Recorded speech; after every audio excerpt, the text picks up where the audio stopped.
Selamat sore Sehat-sehat Mas selalu, Jono, Prof. sehat ya? Ya, Prof, kita Baik. mengetahui bahwa ini secara resmi Israel telah bergabung di Board of Peace bentukan dari Presiden Donald Trump dan saat ini Indonesia juga memiliki wacana untuk mengirimkan pasukan perdamaian sekitar 8.000 pasukan ke sana. Lalu seperti apa sebenarnya peran Indonesia nantinya di Board of Peace di mana Israel yang saat ini merupakan salah satu agresor ataupun yang juga berkonflik dengan Palestina ataupun Hamas itu masuk dalam Board of Peace?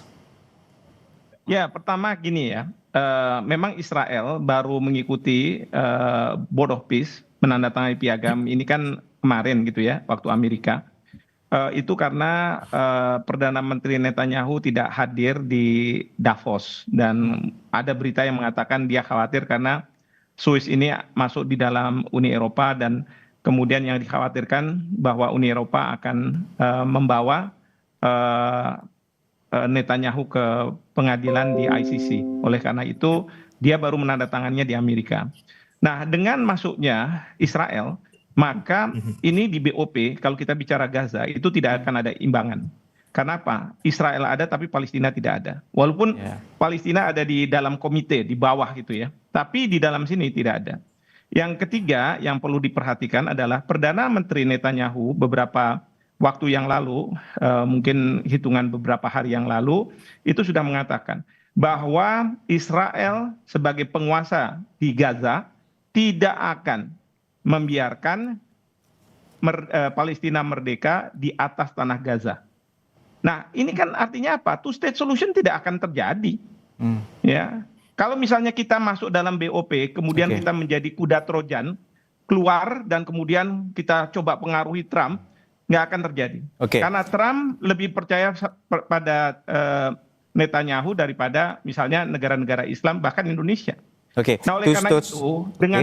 ya, Ya, two state dengan solution mungkin adanya akan sulit terjadi bila ada Israel di sana dan juga tidak ada kejelasan terkait dengan otoritas Palestina yang bergabung di BOP. Saat ini kami juga telah terhubung dengan pakar hubungan internasional dari UNPAD, Pak Teguh Reza Shah. Pak Teguh, untuk saat ini sebenarnya Indonesia telah berkomitmen untuk bergabung di bentukan Dewan Perdamaian oleh Trump. Lalu seperti apa sebenarnya? Karena pemerintah meyakini bahwa perdamaian Palestina dapat diwujudkan dengan Indonesia berperan di sana. Terima kasih. Saya pikir Indonesia masuk ke dalam Board of Peace itu dengan perhitungan yang sangat berat, perhitungan sangat matang, tapi juga sangat hati-hati. Karena kita perhatikan Palestina selalu minta kepada Indonesia, mohonlah katanya, kira-kira ya, dalam semua forum-forum internasional yang membahas Palestina, kami hanya percaya sama antum, kami hanya percaya pada Indonesia begitu. Jadi berbekal idealisme Indonesia, berbekal juga harapan dari masyarakat Palestina tersebut dan juga tentunya dalam hal ini komitmen Indonesia itu harus tegas, two state solution itu harus berjalan dan Palestina itu harus benar-benar berdiri dan tentunya di dalam Board of Peace ini Indonesia juga sudah menghitung-hitung siapa kira-kira yang bisa diajak untuk berkoalisi kan, Walaupun walaupun sangat sulit. otoritas Palestina tidak berada di sana, Pak Teguh. Betul. Kita datang dengan semangat moral yang sangat tinggi, dengan amanah dari GNB, amanah dari Organisasi Konferensi Islam, amanah dari Liga Arab, karena mereka senantiasa mengharapkan ada kekuatan yang memperjuangkan Palestina. Sekarang Indonesia berada di sini, saya pikir BOP ini adalah forum yang terbaik saat ini ya, karena saya perhatikan PBB sedang melemah. Tentunya kita sudah hendaknya nanti mencari koalisi itu dengan siapa? Mungkin dengan Bahrain, mungkin dengan Mesir, mungkin dengan Jordan, mungkin dengan Kazakhstan, mungkin dengan Kuwait, kemungkinan juga dengan Maroko dan Oke. Pakistan, kemungkinan juga dengan Qatar, Saudi Arabia, dan Uni Arab Emirat. Walaupun koalisi ini mungkin goyang ya, karena negara-negara tersebut kemungkinan besar akan patuh pada Amerika Serikat. Tapi ujung-ujungnya Pak Prabowo dalam hal ini Indonesia akan berjuang sendirian. Nah ini Oke. sesuatu hal yang sangat bagus. Secara Oke. keilmuan kita akan melihat bagaimana pertarungan David lawan Goliat yang sangat banyak tersebut. Oke, pandangan Anda bagaimana, Prof. Bahwa Indonesia diminta untuk lebih berperan aktif, terutama kepada negara-negara Muslim yang tengah bergabung di Board of Peace untuk membangun perdamaian dan juga two state solution atau solusi dua negara. ya pertama adalah kalau Pak Reza mengatakan bahwa Palestina memintalah kepentingan dia disuarakan oleh Indonesia. Pertanyaan saya, Palestina yang mana nih? Otoritasnya yang siapa yang bicara dengan pemerintah kita? Saya mau tahu juga sih. Ya, jangan sampai cuman asal-asalan aja kita ngomong bahwa ini Palestina, Palestina. Palestina yang mana? Itu satu. Yang kedua, gimana ya kalau misalnya kita menyuarakan suara Palestina, tapi Israel ada di situ dan Israel itu yang sekarang ini menguasai wilayah Gaza. Ibaratnya waktu kita menyatakan merdeka tahun 45, bahkan kita diakui Mesir tahun 46. Itu Belanda tidak ada hengkang di sana dan dia lakukan serangan-serangan terus. Baru tahun 49 pada waktu ada penyerahan kedaulatan, baru kemudian Indonesia merdeka. Benar-benar merdeka. Nah, sekarang saya mau bertanya, kalau Netanyahu sebagai penguasa di sana, dia sudah buat pernyataan bahwa selama saya menjadi pemimpin, maka jangan pernah bermimpi akan ada negara Palestina berdiri di tanah Gaza. Itu sejak awal kan sudah nggak bisa. Ya, kita mau jadikan kuda Trojan gimana? Belum lagi sekarang yang memunculkan pasukan kita akan datang ke Gaza itu Israel Post, media di Israel. Coba gimana ceritanya kita belakangan tahu, baru dia tahu. Tiba-tiba kok apa yang diberitakan cocok dengan apa yang akan dilakukan oleh pemerintah, mengirim pasukan. Saya khawatir pasukan memang kita kirim.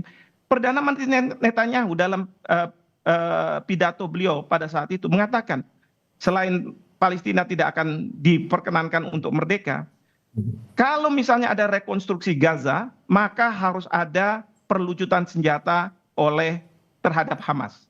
Dan perlucutan senjata dia sudah mengatakan tidak mau dari Qatar, juga dia tidak mau dari Turki. Oke, pandangan Anda seperti apa, Prof. Teguh? Ya, baik. Bagaimana pandangan Anda, Pak Teguh, bahwa ini Indonesia akan sulit di mana ataupun Palestina akan sulit karena tidak ada otoritas Palestina berada di sana, Pak Teguh? Pertama, statement perihal Palestina yang mana dari Pak Hikmahanto. Saya mendengarnya langsung dari Pak Alwi Shihab ya dalam konsultasi saya minggu lalu. Tentunya Pak Alwi Shihab memiliki referensi yang jauh lebih baik daripada saya. Kemudian juga pada saat nanti rekonstruksi memang sangat sulit. Kita berhadapan dengan banyak hal yang dapat dikatakan sangat sulit, dan juga tentara kita kan Zeni kita kemungkinan besar akan sangat mengandalkan data intelijen dari atas pertahanan kita dari sekitar Timur Tengah tersebut. Dan untuk itu saya berpikir memang sulit, tapi bagaimanapun harus dicoba karena diplomasi itu membutuhkan kerja keras. Dan saya pikir mumpung Board of Peace ini strukturnya belum jelas, disinilah peranan Indonesia untuk membawa ide-ide yang benar-benar berbeda. Mungkin ini idenya David melawan Goliat, tapi bagaimanapun Presiden kita sudah berkomitmen, kita harus masuk ke sana, kita harus memberi warna, dan kita harus berjuang untuk Palestina. Ini komitmen ini yang harus dihargai. Kalau boleh saya potong di sini ya, kalau kita harus coba, kita bereksperimen kan berarti, tapi nyawa yang jadi pertaruhan, pasukan tentara kita yang harus jadi taruhan, gara-gara eksperimen. Tepat nggak nih Pak Teguh? Saya mohon maaf, saya teman baik sama Pak Teguh. Tepat nggak ya kalau misalnya kita mempertaruhkan para nyawa pasukan kita? Belum lagi bagaimana pasukan itu, katakanlah Zeni, yang saya dengar Zeni akan dikirim sama medis. Kalau medis sebelum Bapak Prabowo menjadi jadi presiden kan jadi menteri pertahanan, udah dikirim. Nah sekarang coba bayangkan, kalau Zeni kan rekonstruksi. Netanyahu sudah mengatakan rekonstruksi baru terjadi apabila ada perlucutan senjata terhadap Hamas. Satu. Yang kedua, Jared Kushner pada waktu awal pertemuan BOP sudah menjelaskan ini akan di-develop ya, kompleksnya seperti ini dan lain sebagainya. Dan yang mendevelop itu adalah developer Israel Amerika, Yasir Gabay. Lalu tentara kita disuruh ngapain? Kalau Zeni kan urusannya konstruksi. Sekarang saya mau tanya, apa? Dan ketiga, mandat dari BOP itu terhadap tentara kita ada di sana tuh apa? Apakah seperti PBB, peacekeeping operation, atau kita harus semacam peacemaking? Artinya kita mungkin berhadapan-hadapan dengan tentara Hamas.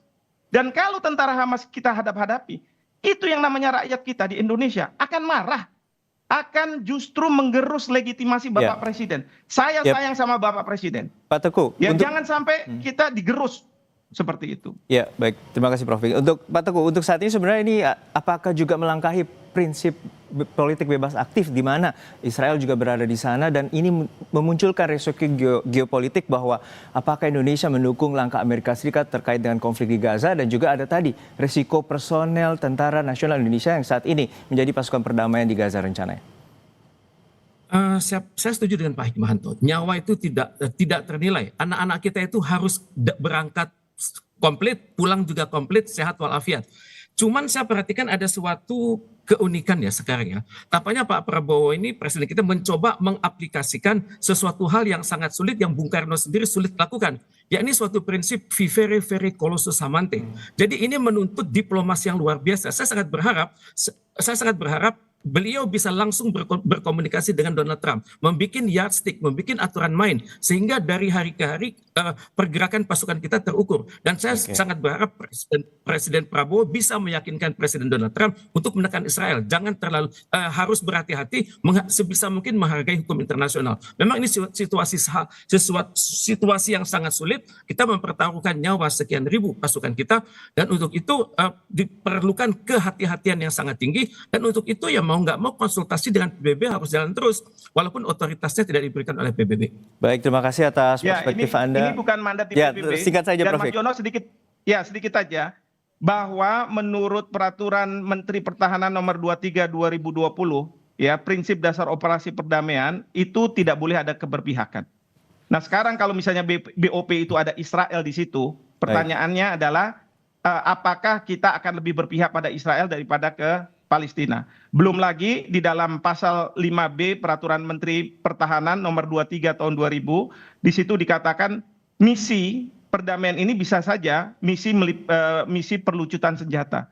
Kalau ini dipakai perlucutan senjata dan yang dilucuti hanya Hamas, tidak Israel, itu akan berbahaya. Baik, kita tangkap poinnya. Prof. Hik, terima kasih atas perspektifnya. Hikmahanto Juwana, Guru Besar Hubungan Internasional dari Universitas Indonesia, dan juga Bapak Teguh Reza Shah, Pakar Hubungan Internasional dari Universitas Padjadjaran. Terima kasih atas waktunya. Sehat-sehat selalu Bapak.